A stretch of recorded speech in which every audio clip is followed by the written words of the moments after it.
ഓം ജയ് സായിരാം നമശിവായ. ഇന്ന് 23-ാം അധ്യായമാണ് സായി ലീലകൾ. സായിയുടെ ലീലകൾ എന്ന് പറഞ്ഞാൽ അസാധ്യമാണ്.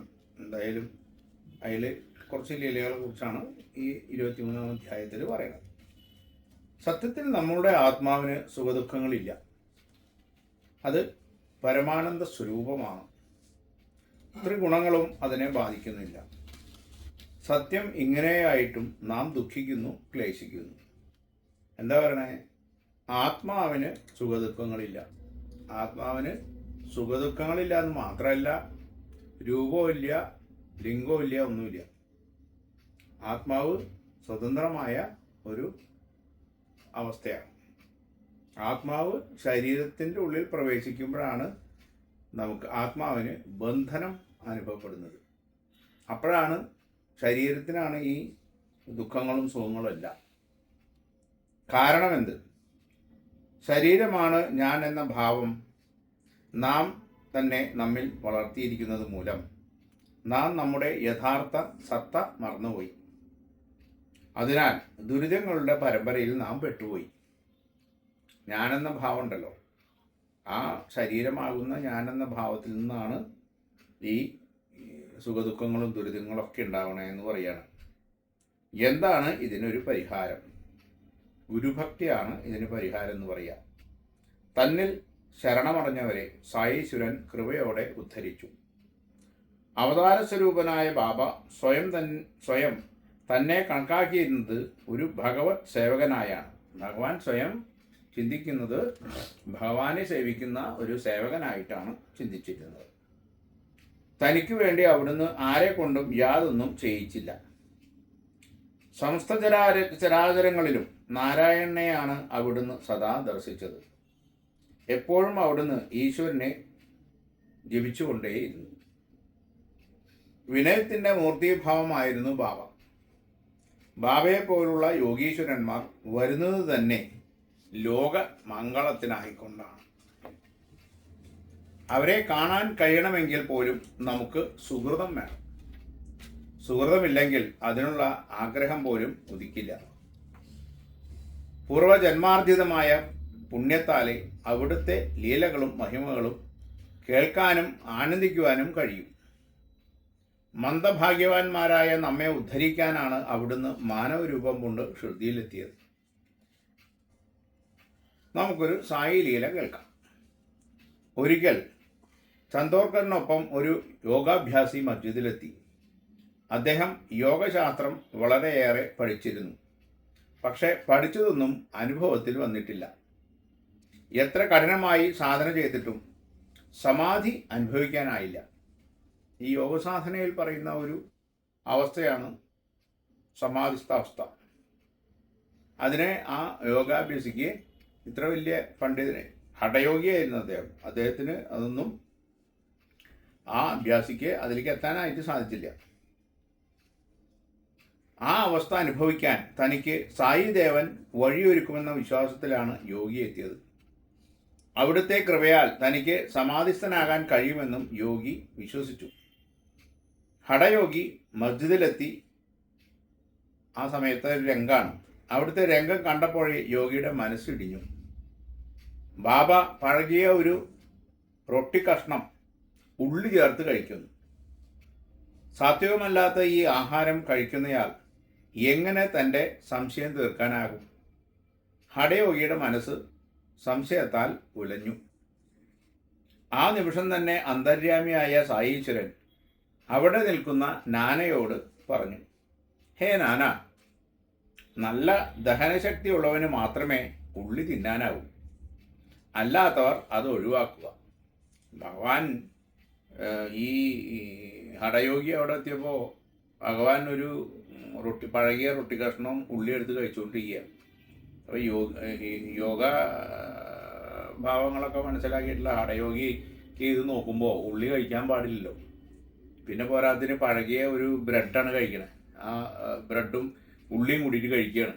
അപ്പോൾ ഹഠയോഗി വിചാരിച്ചു, ഈ ഇതൊക്കെ കഴിക്കണ ആൾക്ക് എൻ്റെ ഈ സമാധിസ്ഥമായിട്ടുള്ള അവസ്ഥയെ എങ്ങനെ കാണിച്ചു തരാൻ പറ്റും എന്നൊക്കെ ഇയാൾ മനസ്സുകൊണ്ട് ഇങ്ങനെ ചിന്തിച്ചു വരുന്ന സമയത്താണ് ഉള്ളിയുടെ ഇതിനെക്കുറിച്ച് ഭഗവാൻ പറയണം. ഉള്ളി ദഹനശക്തി ഉള്ളവർക്ക് മാത്രമേ കഴിക്കാൻ പറ്റുള്ളൂ, അല്ലാത്തവർക്ക് കഴിക്കാൻ പറ്റില്ല എന്ന് പറയാണ്. ബാബയുടെ വാക്കുകൾ തനിക്കുള്ള ഉത്തരമാണെന്ന് യോഗിക്ക് മനസ്സിലായി. അവിടുത്തെ അന്തര്യാമിത്വം വ്യക്തമായി. ആ നിമിഷം യോഗി സായി തൃപ്പാദങ്ങളിൽ ശരണമടഞ്ഞു.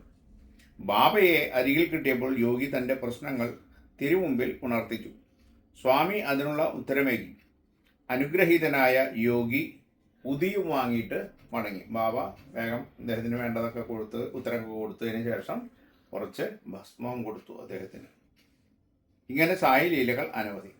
വിശ്വാസത്തോടെ ഈ കഥാമൃതം നുകർന്നാൽ വ്യാധികളകലും, പ്രലോഭനങ്ങൾ ഒഴിയും, ദുഃഖമൊടുങ്ങും, ശാരീരിക മാനസിക ദുരിതങ്ങൾ മാറും. സായി ലീലകൾ വായിക്കുകയും കേൾക്കുകയും ഒക്കെ ചെയ്തു കഴിഞ്ഞാൽ ഉണ്ടാകാവുന്ന ഗുണത്തെക്കുറിച്ചാണ് പറയുന്നത്. കൂട്ടിലിട്ട തത്തയെ ശ്രദ്ധിക്കൂ. ആ തത്തയും ജീവാത്മാവും തമ്മിൽ നല്ല സാമ്യമുണ്ട്.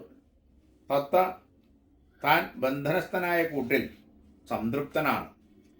കാഞ്ചനക്കൂട്, ആവശ്യത്തിന് ആഹാരം, പരിലാളന, ഇതിൽ നിന്നും പുറത്തുപോയാൽ ഇതെല്ലാം തനിക്ക് നഷ്ടപ്പെടുമെന്നാണ് പാവം തത്തയുടെ വിചാരം. പക്ഷേ പുറത്ത് ലഭിക്കുന്ന സ്വാതന്ത്ര്യവും പഴങ്ങളുടെ ചില്ലിക്കഷ്ണങ്ങൾക്ക് പകരം കദളീവനം തന്നെ തനിക്കായി കാത്തിരിക്കുന്ന വിവരം തത്ത അറിയുന്നില്ല. ആരെങ്കിലും ഒരിക്കൽ വാത്സല്യപൂർവ്വം ബലമായി തത്തയെ സ്വതന്ത്രനാക്കണം. എന്നാലേ അവൻ രക്ഷ പ്രാപിക്കും, ശരിയായ സ്വാതന്ത്ര്യം അനുഭവിക്കും. ജീവാത്മാവിൻ്റെ അവസ്ഥയും ഇതുതന്നെ. ശരീരമാകുന്ന കൂട്ടിൽ കിടന്ന് ഇതുകൊണ്ട് ലഭിക്കുന്ന സുഖങ്ങളിൽ മതിമയങ്ങി അവൻ നശിക്കുന്നു. അതുകൊണ്ടവൻ മുക്തിയുടെ പാത തേടുന്നില്ല. അതിലേക്ക് പോയാൽ താൻ ഇന്നനുഭവിക്കുന്നതെല്ലാം പോകുമെന്ന ഭയത്താലാണവൻ. അതായത് ഇതിൽ പറയുന്നൊരു സന്യാസത്തെക്കുറിച്ച് വേണമെങ്കിൽ ഒന്ന് പറയാം. കാരണം നമ്മൾ ഈ മായ ആകുന്ന എന്താ പറയുക ആഗ്രഹങ്ങൾക്കും ഇതിനെല്ലാം അടിമപ്പെട്ടുകൊണ്ട് ജീവിക്കുകയാണ്. അപ്പോൾ അതിൽ നിന്ന് മുക്തി കിട്ടണമെങ്കിൽ ഒരു ആത്മീയമായിട്ടുള്ള ഉദ്ബോധനം ഉള്ളിൽ നിന്നുണ്ടായിക്കഴിഞ്ഞാൽ മാത്രമേ നമുക്ക് ശാന്തിയും സ്ഥിരമായിട്ടുള്ള ശാന്തിയും സമാധാനവും കിട്ടൂ എന്നാണ് ഇതിൽ നിന്ന് നമ്മൾ പറയുന്നത്. ഈശ്വരാനുഗ്രഹത്താൽ ഉത്തമനായ ഗുരു വരും. അവിടുന്ന് അവനെ ഈ ബന്ധനങ്ങളിൽ നിന്നും മോചിപ്പിക്കും. മുക്തിയുടെ ആനന്ദം മുട്ടും. സജ്ജനങ്ങളെ, അതിശയകരമായ ഒരു സായി ലീല കേട്ടോളൂ. അവിടുത്തെ ഭക്തവാത്സല്യത്തിൻ്റെ ശുദ്ധ പ്രേമത്തിൻ്റെ ആഴം വെളിപ്പെടുത്തുന്ന ദിവ്യലീല. ഒരിക്കൽ ശ്യാമ ചെറുവിരലിൽ വിഷസർപ്പദംശനം ഉണ്ടായി. ശ്യാമയുടെ ചെറുവിരലിൽ ഒരു സർപ്പദംശനം ഉണ്ടായി എന്ന് പറയാം. കുറച്ചു കഴിഞ്ഞപ്പോൾ വിഷം ശരീരത്തിൽ വ്യാപിച്ചു. കഠിനവേദന, ശരീരത്തിൻ്റെ നിറം മാറി. വിഷമിറക്കുന്നതിനായി നാട്ടുകാർ സാധാരണ വിഠോബ ക്ഷേത്രത്തിലേക്കാണ് പോവുക പതിവ്. അവിടെ ശ്യാമ അതിന് കൂട്ടാക്കിയില്ല. തൻ്റെ മരണം അടുത്തുവെന്ന് സംശയിച്ച് ശ്യാമ ബാബയിരിക്കുന്ന ക്ഷേത്രത്തിലേക്ക് ഓടി. ശ്യാമ ക്ഷേത്രത്തിൻ്റെ പടിയിലെത്തി. ബാബയെ കണ്ടു. ഭക്തൻ്റെയും ഭഗവാന്റെയും മിഴികൾ അടഞ്ഞു. ആ നിമിഷം അത്യധികം ക്രോധം ഇരച്ചു കയറി. ബാബയുടെ മുഖഭാവം അതിരൂക്ഷമായി. അവിടുന്ന് അലറി, ദുഷ്ട, ഇങ്ങോട്ട് കയറരുത്, പോ ദൂരെ, പോ. ശ്യാമ സ്തംഭിച്ചു നിൽക്കെ ബാബ വീണ്ടും അലറി. ഇത് കേട്ടപ്പോൾ ശ്യാമ പെട്ടെന്ന് സ്തംഭിച്ചു പോയി.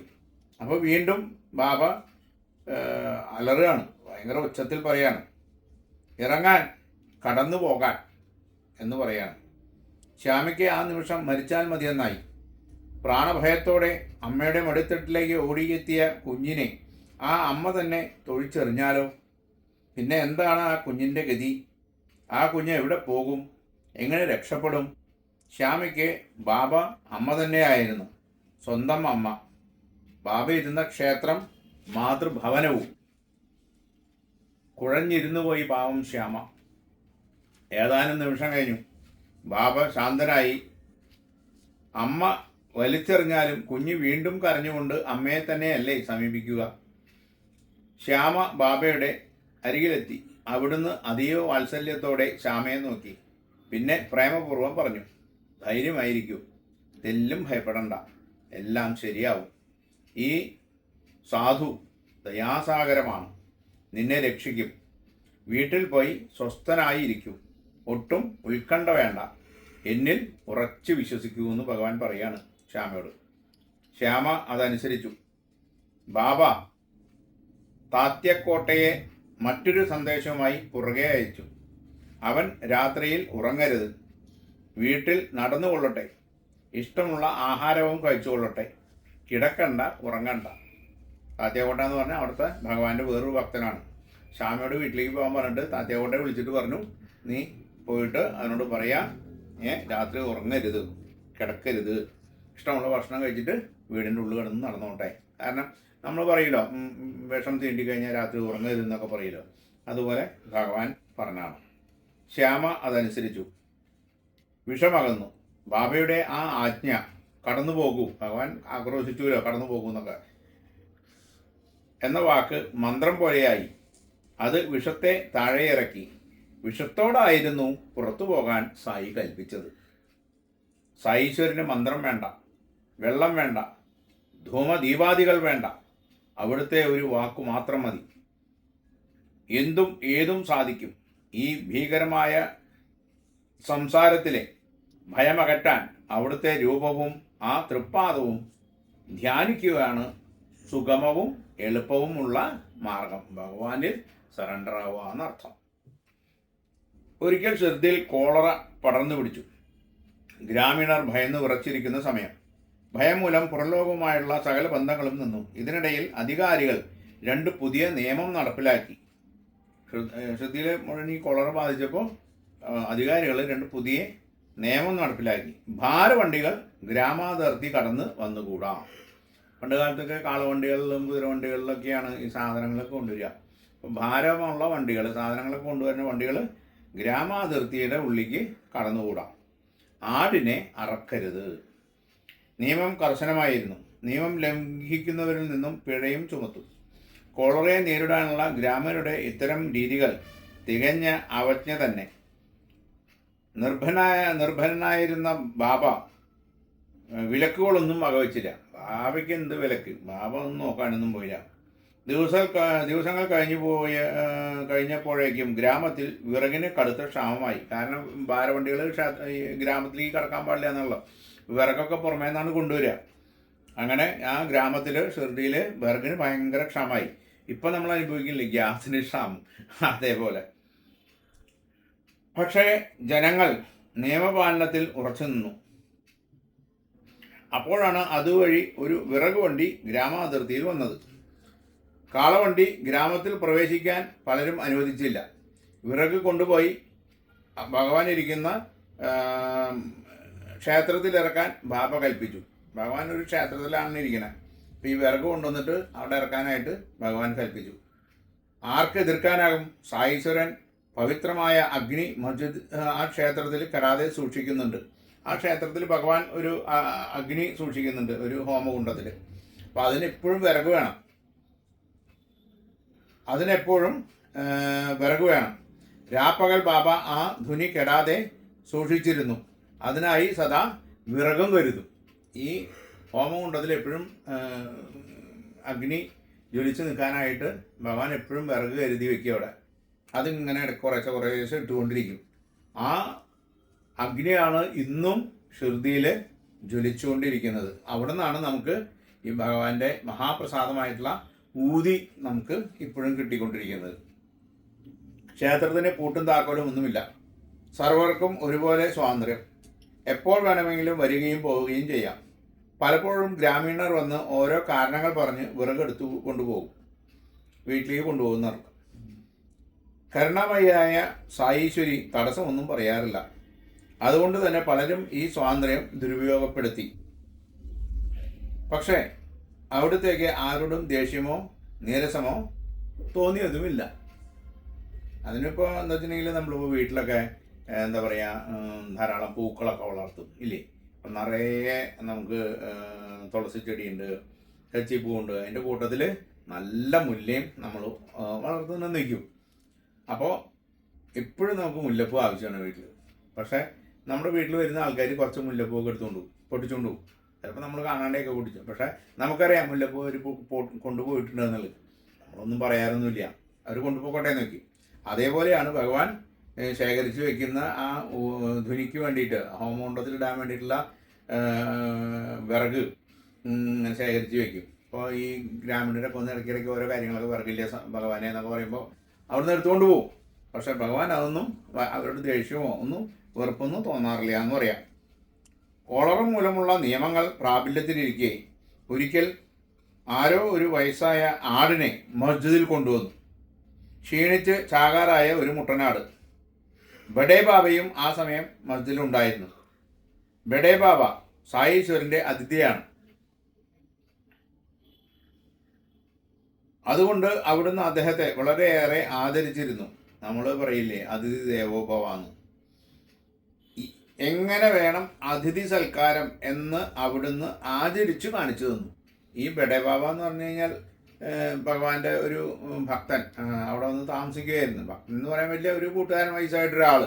അതുകൊണ്ടാണ് ബഡേ ബാബ എന്ന് പറയുന്നത്. ബാബ എന്ന് പറഞ്ഞാൽ നമ്മളുടെ സായീശ്വരൻ. ബഡേ ബാബ എന്ന് പറഞ്ഞാൽ കുറേ കൂടി വയസ്സായിട്ടുള്ള ഒരു, ബാബ എന്ന് പറഞ്ഞാൽ വൃദ്ധൻ എന്ന് മാത്രമേ അർത്ഥമുള്ളൂ, അതിലും മേലൊന്നുമില്ല. അവിടെ ഉണ്ടായിരുന്നു. അപ്പോൾ അദ്ദേഹത്തെ ബാബ വളരെയധികം സ്നേഹത്തോടെ സൽക്കരിച്ചിരുന്നു എന്നർത്ഥം. ബഡേ ബാബ ഉണ്ണാതെ ബാബ ആഹാരം കഴിച്ചിരുന്നില്ല. ആ വയസ്സായിട്ടൊരാളും കൂടെ ഇരുന്നിട്ട് മാത്രമേ ഭഗവാൻ ഭക്ഷണം കഴിക്കാറുള്ളൂ. അദ്ദേഹം കഴിച്ചതിന് ശേഷം കഴിക്കാറുള്ളൂ. ദിവസവും 50 രൂപയിലേറെ ദക്ഷിണ നൽകിയിരുന്നു. അദ്ദേഹത്തിന് ദിവസവും ഭഗവാൻ പൈസ കൊടുക്കും. 50 രൂപ കൊടുക്കുന്നതാണ് പറഞ്ഞത്. ബഡേ ബാബ പലപ്പോഴും നിന്ന കാണിച്ചിരുന്നു. ഭഗവാനോട് അത്ര എന്താ പറയുക, നമ്മൾ നമ്മൾ സ്ഥലത്ത് പോയി അവിടെ നിൽക്കുക കാര്യങ്ങളൊക്കെ ചെയ്യുമ്പോൾ നമ്മൾ അവരോടൊരു ആദരവ് വേണ്ടേ. പക്ഷേ വന്നിച്ചില്ലെങ്കിലും നിന്ദിക്കാൻ പാടില്ല എന്ന് പറയില്ല. പക്ഷേ ഈ ബഡേ ബാബ നിന്ന കാണിച്ചുകൊണ്ടിരുന്നു ഭഗവാനോടെ. പക്ഷേ സായീശ്വരൻ അതിഥിയോട് എന്നിട്ടും ആതിഥേയ മര്യാദ കൈവിടിഞ്ഞില്ല. അയാൾ എന്തൊക്കെ പറഞ്ഞാലും എന്തൊക്കെ ചെയ്താലും ഭഗവാനൊന്നും ഒന്നും ചെയ്യില്ല. പക്ഷെ ഭഗവാൻ ചെയ്തുകൊണ്ടിരിക്കുന്ന എല്ലാ കർമ്മങ്ങളും ബഡേ ബാബയ്ക്ക് ചെയ്തുകൊണ്ടിരുന്നു. ആടിൻ്റെ ദയനീയത കണ്ട് സായീശ്വരൻ ബഡേ ബാബയോട് പറഞ്ഞു, അതിനെ ഉടൻ ബലി കൊടുക്കൂ, അതിനെ കൊല്ലാൻ പറഞ്ഞു. ബഡേ ബാബ വിസമ്മതം പറഞ്ഞു. എന്നെ കൊണ്ട് പറ്റില്ല എന്ന് പറഞ്ഞ ആൾ. ഭഗവാൻ അത് വെട്ടാൻ പറഞ്ഞു, പറ്റില്ല എന്ന് പറഞ്ഞു ബഡേ ബാബ. ബാബ ശ്യാമയുടെ നേർക്ക് തിരിഞ്ഞ് ആടിനെ വധിക്കാൻ കൽപ്പിച്ചു. പിന്നെ നോക്കുമ്പോൾ അവിടെ ഭക്തനായിട്ട് നിൽക്കുന്ന ശ്യാമയെ കണ്ടു. ശ്യാമയോട് പറഞ്ഞു, ശ്യാമ അതിനെ വേഗം ബലി കൊടുക്കാൻ പറഞ്ഞു. ശ്യാമ മനപ്രയാസത്തോടെ കത്തി വാങ്ങാൻ പോയി. രാധാകൃഷ്ണഭായി കത്തി കൊടുത്തു വിട്ടു. പക്ഷേ ബലിക്കാണെന്ന് അറിഞ്ഞപ്പോൾ അവർ കത്തി തിരിച്ചു വാങ്ങി. ശ്യാമ വീണ്ടും കത്തി വാങ്ങാൻ മറ്റൊരിടത്തേക്ക് പുറപ്പെട്ടു. ഇപ്രാവശ്യം അദ്ദേഹം കൊല്ലാനുള്ള മടി കാരണം ഒതുങ്ങി നിന്നു. കത്തിയൊക്കെ വാങ്ങിച്ചു വന്നിട്ട് അവിടെ ഇട്ടു, എന്നിട്ട് ഒതുങ്ങി നിന്നു. കാക്കാ സാഹിബ് ദീക്ഷിത് അപ്പോൾ മസ്ജിദിലുണ്ട്. ബാബ അദ്ദേഹത്തെ വിളിച്ചു. കാക്കാ സാഹിബ് ദീക്ഷിത് ഒരു പരിശുദ്ധനായ ബ്രാഹ്മണൻ. അദ്ദേഹം ഒരു ബ്രാഹ്മണനാണ് കാക്കാ സാഹിബ് ദീക്ഷിത്. ഇതേവരെ ഒരു അക്രമ പ്രവർത്തനങ്ങളും ചെയ്തിട്ടില്ല. ഒരു ജീവിയെ പോലും കൊന്നിട്ടുമില്ല. പരുഷ വാക്കുപോലും പറയാത്ത ഒരു സാധു ബ്രാഹ്മണൻ. ബാബ ദീക്ഷിതിനോട് പറഞ്ഞു, അതിനെ വേഗം അറക്കൂ. ഈ ബ്രാഹ്മണനോട് ഭഗവാൻ പറഞ്ഞു, അറക്കാൻ പറഞ്ഞു. ബാബയുടെ കൽപ്പനയല്ലേ. ഒന്നും ആലോചിച്ചില്ല, തെല്ലും മടിച്ചില്ല. മുണ്ട് മടക്കി കുത്തി. അദ്ദേഹം കത്തിയെടുത്തു, ഹൃദയം കഠിനമാക്കി. അതിനുശേഷം അനുവാദത്തിനായി ബാബയെ നോക്കി. ജനങ്ങൾ ഈ കാഴ്ച കണ്ട് അത്ഭുതപ്പെട്ട് നിൽക്കുകയാണ്. ബ്രാഹ്മണനായ സാധുവായ ദീക്ഷത്തിന് ഇത്തരമൊരു ക്രൂരത ചെയ്യാനാകുമോ? എന്താ കാത്തു നിൽക്കത്? വിട്ടു. ഭഗവാൻ അപ്പം തന്നെ കൽപ്പിക്കുകയാണ്. എന്താ നീ കാത്തിക്കണേ? വിട്ടു, അത് വിട്ടു കഴിഞ്ഞ എന്ന് പറയാണ്. സായീശ്വരൻ്റെ കൽപ്പന മുഴങ്ങി. ദീക്ഷിത് കത്തി ഉയർത്തി. പിന്നെ ആടിൻ്റെ കഴുത്തിന് നേർക്ക് അത് താഴ്ന്നു. വെട്ടാനായിട്ട് നമ്മളിങ്ങനെ വെട്ടാണ് അദ്ദേഹം. വെട്ടാനായിട്ട് ഇങ്ങനെ ആഞ്ഞ വഴിക്കണ്ടേ. ആ നിമിഷം ബാബയുടെ ശബ്ദം മുഴങ്ങി, നിർത്തൂ, അരുത്, അതിനെ കൊല്ലരുത്. നീ ഇത്ര കഠിന ഹൃദയനാണോ? നീ ഒരു ബ്രാഹ്മണനല്ലേ? കഷ്ടം. കാക്ക ഉടനെ കത്തിയതായിട്ടു. പിന്നെ ഭക്തി പുരസരം പറഞ്ഞു, ഇങ്ങനെ വെട്ടാനോ ഭംഗി വയ്ക്കാനോ ഭഗവാൻ പറഞ്ഞു, നിർത്തവിടെ എന്ന് പറഞ്ഞു. കൊല്ലരുതേനെന്നോ? നീ ഒരു ബ്രാഹ്മണനല്ലേ? ഇത്രയും നികൃഷ്ടമായിട്ടുള്ള ഒരു മനസ്സാണോ നിന്റെ എന്നൊക്കെ ഭഗവാൻ പെട്ടെന്ന് ആക്രോശിച്ചിട്ട് ഇദ്ദേഹത്തോട് ചോദിക്കുകയാണ്. കാക്ക പേടിച്ചു, കത്തിയതായിട്ട്. എന്നിട്ട് ബാബയോട് പറയാണ്, ബാബ അവിടുത്തെ വാക്കുകൾ എനിക്ക് വേദമാണ്. കാക്ക പറയാണ്, അവിടുത്തെ വാക്കുകൾ എനിക്ക് വേദമാണ്, എൻ്റെ ധർമ്മശാസ്ത്രമാണ്. അവിടുത്തെ കൽപ്പന നടപ്പാക്കുകയാണ് എൻ്റെ കർത്തവ്യം. അതിൻ്റെ ഫലം എന്തു തന്നെയായാലും ഞാൻ കാര്യമാക്കുന്നില്ല. അതെല്ലാം അവിടുത്തെ നിശ്ചയം. ആ ഹൃദയത്തിൽ ഭഗവാനിൽ അങ്ങോട്ട് സറണ്ടർ ആയിരിക്കുകയാണ് കാക്ക. അപ്പോൾ പിന്നെ ഒന്നും നോക്കാനൊന്നും പോയില്ല. ഭഗവാൻ എന്തു പറയുന്നോ അതനുസരിക്കുക, ഗുരു എന്തു പറയുന്നോ അതനുസരിക്കുക. അതാണ് അദ്ദേഹത്തിൻ്റെ ഇത്. പണ്ട് നമുക്കറിയാലോ, നമ്മളുടെ എന്താ പറയുക, പരശുരാമൻ്റെ കുറിച്ച് നമ്മളൊരു കഥയുണ്ടല്ലോ. അച്ഛൻ പറയാണ് അമ്മയുടെ തല വെട്ടാൻ പറയുക, പിന്നെ ഒന്നും നോക്കാൻ പോയില്ല, ഉടനെ വെട്ടി വയ്ക്കുക. അച്ഛൻ ചോദിച്ചു, നിനക്ക് എന്താണ് വേണ്ടത്? വരാം. എനിക്കൊന്നും വേണ്ട, അമ്മയുടെ തല ഏതാ തണുത്ത് ഇരുന്നാൽ മതി എന്ന് പരശുരാമൻ പറയുന്നൊരു കഥയുണ്ട്. അപ്പോൾ ഗുരുവിൻ്റെ അല്ലെങ്കിൽ അച്ഛൻ്റെ ആജ്ഞ അതങ്ങോട്ട് പാലിക്കുക എന്നുള്ളതാണ്. വേറെ അതിൻ്റെ അപ്പുറത്തൊന്നുമില്ല. അതിന് എന്ത് ദോഷം വന്നാലും കുഴപ്പമില്ല, അത് പാലിക്കുക എന്നുള്ളതാണ്. എനിക്കൊന്നേ അറിയാവൂ, സദാ അവിടുത്തെ നാമം നാവിൽ സൂക്ഷിക്കുക, മനതാരിൽ അവിടുത്തെ രൂപം ദർശിക്കുക, അവിടുത്തെ കൽപ്പനകൾ ചോദ്യം ചെയ്യാതെ സംശയലേശമില്ലാതെ അനുസരിക്കുക, അത്രമാത്രം. അവിടുന്ന് ആവശ്യപ്പെട്ടാൽ ജീവൻ പോലും തൃപ്പാദത്തിൽ ഞാൻ സമർപ്പിക്കാം. സംസാര സാഗരം താണ്ടാൻ അവിടുത്തെ കൃപയേ ഉള്ളൂ എന്ന് ഞങ്ങൾക്ക് ശരിക്കും അറിയാം. ആ കാക്കയുടെ മനസ്സാണ് ഭഗവാനിൽ, ആ ഗുരുവിൽ അങ്ങനെ അർപ്പിച്ചിരിക്കുകയാണ്, ഭഗവാനിൽ അർപ്പിച്ചിരിക്കുകയാണ്. അതുകൊണ്ടാണ് അങ്ങനെയൊക്കെ വേണ്ടി വന്നാൽ എൻ്റെ ജീവൻ പോലും ഞാൻ തരാൻ തയ്യാറാണ് എന്ന് കാക്ക പറയാണ്. ഭക്തൻ്റെ ഉറച്ച വാക്കുകൾ കേട്ട് സന്തോഷവാനായി ബാബ സ്നേഹപൂർവ്വം പറഞ്ഞു, ആ ഗ്ലാസ്സിലെ ജലമെടുക്കും, അവൻ്റെ സ്വർഗത്തിലേക്കുള്ള ഗതി ഞാൻ ഉറപ്പിക്കാം. ആരുടെയാണ്? ആ ആടിൻ്റെ സ്വർഗത്തിലേക്കുള്ള ഗതി ഞാൻ ഉറപ്പിക്കാം എന്ന് പറയുന്നത്. അപ്പോഴേക്കും അവർ കൂടി ആലോചിച്ച് ആടിനെ ഫക്കീറിരിക്കുന്ന താക്കിയായിൽ കൊണ്ടുപോയി ബലി കൊടുക്കാൻ തീരുമാനിച്ചു. വേറൊരു സ്ഥലമുണ്ട്, ഒരു ഫക്കീറിരിക്കുന്ന അവിടേക്ക് കൊണ്ടുപോകാൻ തീരുമാനിച്ചു. അങ്ങോട്ട് കൊണ്ടുപോകും വഴി അത് ചത്തു. ആടിൻ്റെ മരണം ആസന്നമാണെന്ന് അവിടത്തേക്ക് അറിയാമായിരുന്നു. ആ അവസരം ഉപയോഗിച്ച് ഭക്തൻ്റെ മേന്മകളും നിലയും പഠിക്കാനായി സായി ആടിയ ലീലയായിരുന്നു അത്. ഏറ്റവും നല്ല ഭക്തൻ ആരാണ് എന്ന് മറ്റുള്ളവർക്ക്, ഒരുപാട് ഭക്തന്മാർ അവിടെയുണ്ട്, അവരെയൊക്കെ കാണിച്ചു കൊടുക്കാൻ വേണ്ടിയിട്ട് സായിബാബയുടെ ഒരു ലീലയായിരുന്നു ആടിനെ കൊല്ലാനായിട്ടുള്ള കൽപ്പനകൾ. അപ്പോൾ ഒരാൾ പറ്റില്ല എന്ന് പറഞ്ഞു. ഒരാളിങ്ങനെ എന്താ പറയുക, വെട്ടോതിയൊക്കെ മേടിക്കാൻ പോയി. പക്ഷെ തിരിച്ചു വന്നപ്പോഴേക്കും മനസ്സ് ആടിനെ ഇറക്കാൻ പറ്റാത്തൊരു അവസ്ഥയിൽ കത്തി തായിട്ട് അവിടെ മിണ്ടാണ്ടാവുന്നു. പക്ഷെ വേറൊരു ഭക്തൻ എന്താ പറഞ്ഞത്, അയാൾ ബ്രാഹ്മണനാണ്, സാധുവാണ്, ഒക്കെയാണ്. അദ്ദേഹം ഭഗവാന്റെ കൽപ്പന അങ്ങോട്ട് അനുസരിക്കുക. അതിശക്തനായിട്ടുള്ള ഗുരുഭക്തിയിൽ അങ്ങോട്ട് ലയിച്ചു നിൽക്കുന്ന കാക്ക ഉടനെ. അപ്പം 3 തരം ഭക്തന്മാരെ കുറിച്ചാണ് ഇതിൽ പ്രധാനമായിട്ട് പറയുന്നത്. അതാണ് അടുത്ത് പറയുന്നത്. ശിഷ്യന്മാർ 3 തരക്കാരാണ്: ഉത്തമൻ, മധ്യമൻ, അധമൻ. ഉത്തമ ശിഷ്യൻ ഗുരുവിൻ്റെ ഇച്ഛയെന്തെന്ന് അവിടുന്ന് പറയാതെ തന്നെ മനസ്സിലാക്കി പ്രവർത്തിക്കും. മധ്യമ ശിഷ്യൻ ഗുരുവിൻ്റെ ആജ്ഞ കിട്ടിയാൽ ഉടൻ പ്രവർത്തിക്കും. അധമ ശിഷ്യനാകട്ടെ ഗുരു വാവിട്ട് പറഞ്ഞാലും വേണ്ട സമയത്ത് അക്കാര്യം ചെയ്യില്ല. ഇതാണ് പറയണത്. ഉത്തമനായിട്ടുള്ള ശിഷ്യൻ ഗുരു പറഞ്ഞ ഉടനെ അനുസരിക്കും. പരശുരാമൻ ഉത്തമ ശിഷ്യനായിരുന്നു, ഉത്തമ മകനായിരുന്നു, മനസ്സിലായോ? അതുകൊണ്ട് അദ്ദേഹം അമ്മയുടെ തല വെട്ടാൻ പറഞ്ഞപ്പോൾ അപ്പം തന്നെ വെട്ടി, മനസ്സിലായോ? മധ്യമ ശിഷ്യൻ അതാണ് നേരത്തെ പറഞ്ഞ എന്താ പറയുക, ഇങ്ങനെ വേണം വേണ്ട എന്നൊക്കെ പറഞ്ഞിരിക്കുന്ന ഒരു അവസ്ഥയുണ്ടല്ലോ അത്. അധമൻ എന്ന് പറഞ്ഞു കഴിഞ്ഞാൽ ഇതിനു മുമ്പേ പറഞ്ഞ ബഡാ ബാബ, അദ്ദേഹം പറഞ്ഞു എന്നെ കൊണ്ട് പറ്റില്ല എന്ന് പറഞ്ഞു. അപ്പോൾ ഓരോ 3 ശിഷ്യന്മാരെ കുറിച്ചാണ് ഇതിൽ പ്രധാനമായിട്ട് പറയണം. പരിശുദ്ധമായ ദൃഢമായ അചഞ്ചലമായ വിശ്വാസമുണ്ടെങ്കിൽ ആധ്യാത്മികമായിട്ടുള്ള ഉന്നതി സുനിശ്ചിതമാണ്. നിത്യശാന്തി അവന് സ്വന്തമായി. ദീക്ഷിതിന് തൻ്റെ രക്ഷകനെക്കുറിച്ച് കുറച്ച് വിശ്വാസമാണ്. കടുകിട സംശയമില്ല. അവിടുത്തെ ഏതാജ്ഞയും ചോദ്യം ചെയ്യാതെ മുൻപിൻ ആലോചിക്കാതെ നടപ്പിലാക്കാൻ ധൈര്യമുണ്ടായത് അതുകൊണ്ടൊന്ന് മാത്രമാണ്. ഞാൻ ഈ സായി തൃപ്പാദങ്ങളിൽ അഭയം തേടുന്നു. എൻ്റെ സമസ്ത അഹങ്കാരവും ഈ തൃപ്പാദത്തിൽ സമർപ്പിക്കുന്നു. ഇതോടുകൂടി ഈ അധ്യായം ഇവിടെ അവസാനിക്കുകയാണ്. ഇനി 24-ാമത്തെ അധ്യായമാണ്. അത് കടലമണികൾ എന്ന് പറഞ്ഞിട്ടുള്ള അധ്യായമാണ്. ഓം ജയ് സായിറാം. നമഃ ശിവായ.